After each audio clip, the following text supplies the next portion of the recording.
Hello, everybody. It's Ivana here from Hand in Hand with African Women. And today I will talk to our sister Agnes, which is the third of our 3 women we work with.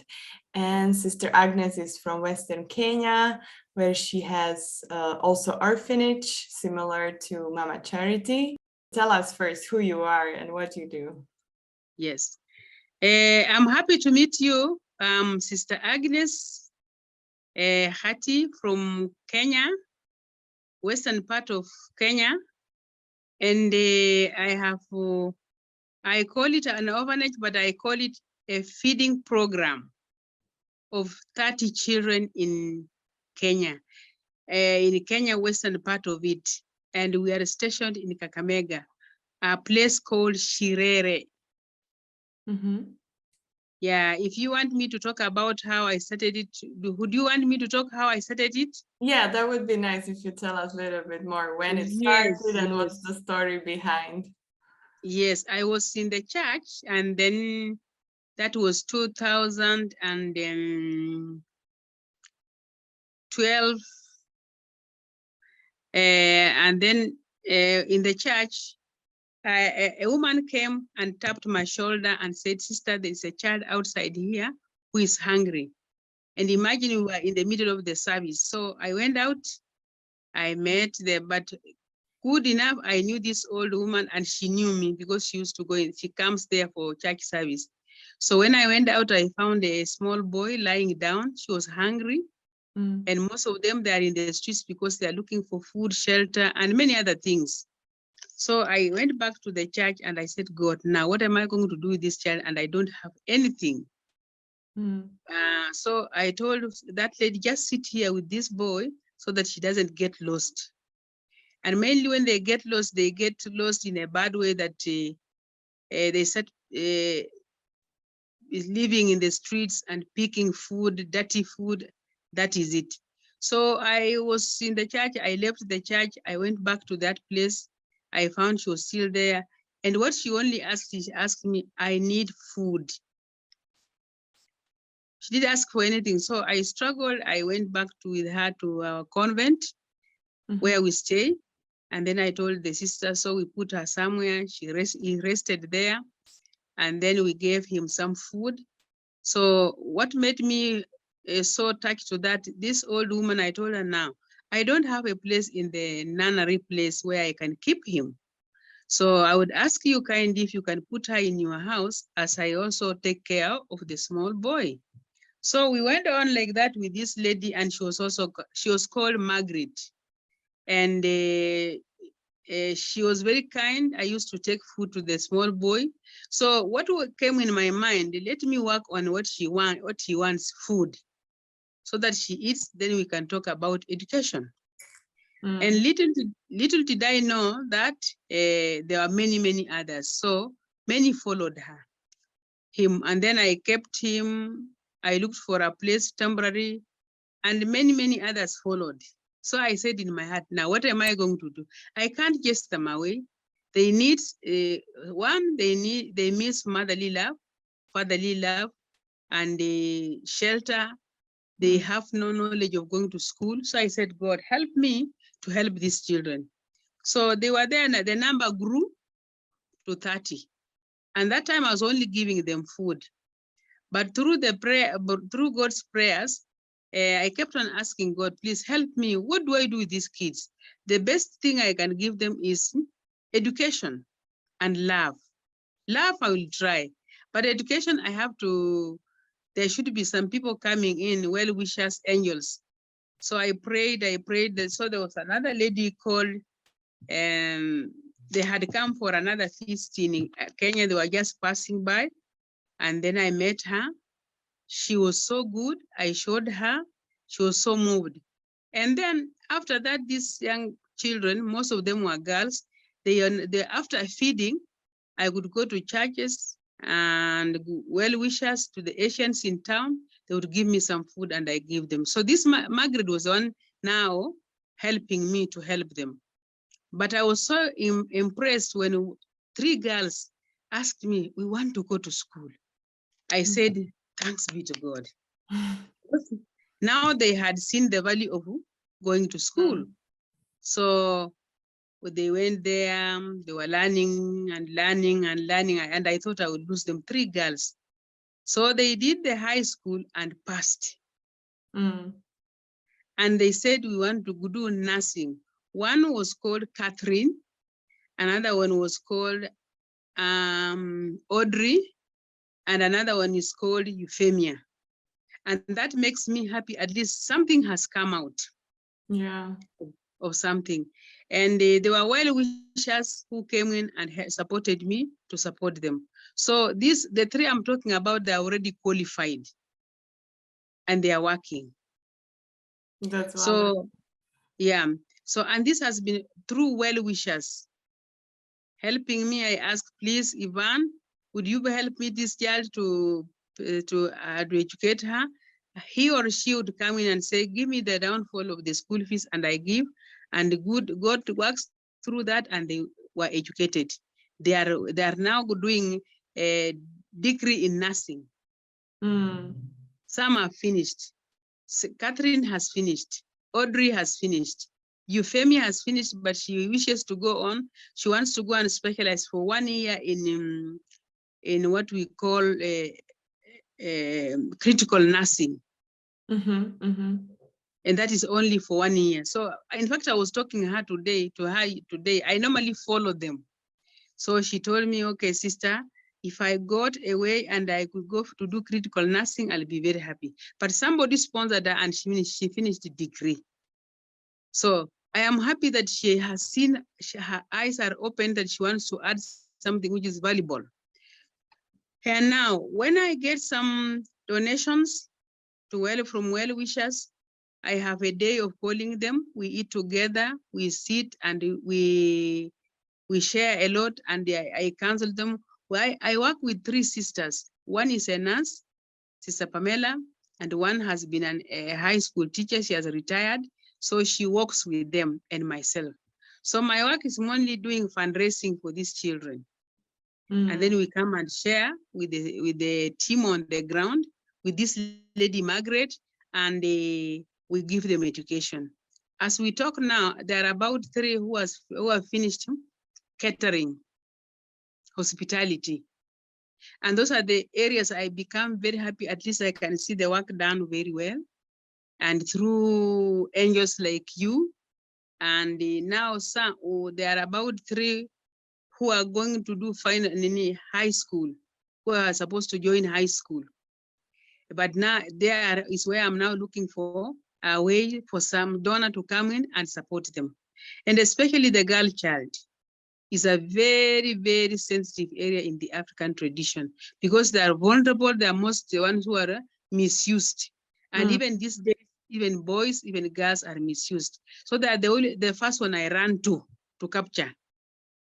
And in the Kenyan system, the government has encouraged, which I feel it's good, that we take care of them from anybody who has remained a sibling, so that their family tree is never forgotten.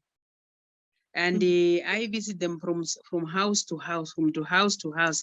Then when I have gotten their supplies, school supplies, we sit together and I divide to them. I go to school, visit them, and find out what do they need. And that's how I'm surviving, and many, many other things. Yeah, very nice, very nice. So I really like the story starting from feeding children, like giving them basic needs and shelter and love, to education, which is another step. And that's good that they are motivated, of course, and interested to pursue their dreams. And beside that, you also, so in another fundraiser we had in hand, we managed to fundraise the money for you to start a poultry farm that you are now waiting for the chicks to be bought and the vehicle for the eggs. So you're also you're having business ideas that you want to teach children how to do a business. So tell us a Yes, little bit more about what you want to change in the mindset of these kids in this yes. way. Now you sponsored me about the chicken hatchery, which is on. I now have the machine. I think we send it to the group. And then, so I was praying now, plan B, in case anything happens, what will these children do? So I was walking around the church, and then one of the pastors called me and said, Sister Agnes, you like taking care of these needy children? I said, yes. Can you have these two pigs, female and male? I said, oh, then I'll take it. So when I took it care of it, and then I got 6 more. They gave birth. So I have in mind that with this plan B of pigs, it will help. If the chicks don't do well, then we dwell on the pigs. So I already have 6 of them. I think you saw them on the WhatsApp. And there is a female one which will give birth anytime from now. And once it gives birth, I'll send it to you people, and you look at it. You look at them. So I was sharing with Lucille and Eliana about the whole thing, and they also moved. I looked at it. It's more easy because pigs don't need a lot of complicated medication and whatnot. Once you give them multivit and you inject them, then you just feed them. They eat anything. So that makes me feel good. And as I wait these ones to be born, and the ones which were born earlier on, I want to dispatch them, to sell them. If I get something, then I put on the account for the school fees of these children in future. That's my plan B. And now my challenge is I've also been sharing with Senanim, with the Mama Lucille and the Eliana. I want to put something, a shed for them, which is good, not very expensive, just to something open but long lasting, so that when they give birth to more children, I have a place where to keep them. So I needed only iron sheets, about 30, and then with cement, and that I'm done. I will have some timber for the other things I will have to improvise myself, so that even when it's raining, you know, they don't like a lot of heat. So they should stay inside where there's shade. And that that gives me room. If my plans are to get a new shed for them. And you know, sometimes when the female gives birth, it can even give birth to 12 piglets. 12 at once. So that's what is making me think far, that as I go ahead, I should plan ahead, so that at least before this gives birth, I should be having it. But I know God is not sleeping. I will get it. 14 iron sheets with a little bit of cement, 2 bags, I'm done. So that's where I am. And my long-term sustainability is I'm basing it on these pigs. Because it's a long-term. It is easy for even if I die tomorrow, for the pigs to carry on. And I work with some young men from the community. I involve the community so that they know what is taking place. And that's why I say, in case something happens, the young men can take off with all the sisters of Mary, because they know what is taking place. It is not something for one person, for myself. So the piglet is the sustainability, my long term. Because once they give birth, they reach a certain stage, I dispose them. The others, when give birth, I move them to another shed of the same block. So those are my plans. Yeah, that's great. You really are building sustainable community. And yes. I have to say that, you know, maybe there, as you started saying that before you were a nun, like it was more about the church work, and then how you started, I think this little bit is breaking also the stereotype about that the nuns are only praying in church. You are a wonderful businesswoman, I have to say. That I try to do what God brings in front of me. In fact, as we talk with you, yesterday I go begging. I'm not ashamed. I go begging. I looked for some old mattresses. I took them to I like visiting prisoners to buy for them the tissue, soap, and just small, because in prison you can't do so much. You are directed what to give. So some of them just sleep on the floor, and I said, okay, let me get some old mattresses and give them. So those are the things I'm involved. That's why I was telling him, every time I do something comes in my mind, try this, try this, try this. Yeah. But you are really listening to this calling. I think it's important to listen to what is coming to Yes. you, and to listen what is the mission to be fulfilled really for us and for the community. That's wonderful. Yeah. Yes, so. and I like working with the people in the community plus my fellow sisters, so that we are moving together. They have the ownership of the project. We also have the ownership of the project, so that we look as children of one family. Yeah. Yeah. Very nice. Yeah. So what would be also maybe, so this is like, this talk is part of like International Women's Day also campaign still ongoing. So is there something like that you would like to say to women all around the world? What I would say to women around all over the world, as women, let us be positive, all of us. Let us live positively, and we should never give up, no matter what challenges we face in our lives. We should never, my advice is, we should never give up.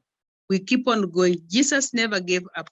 Had he given up, we wouldn't be where we are. So he kept on going on until the last minute. Yeah. Yeah, thank you, Sister Agnes. You're a really wonderful example of not giving up, but building the blocks of what you are really a vision for your community, and really working together, as you said, with other sisters and men in your community, educating children and bringing them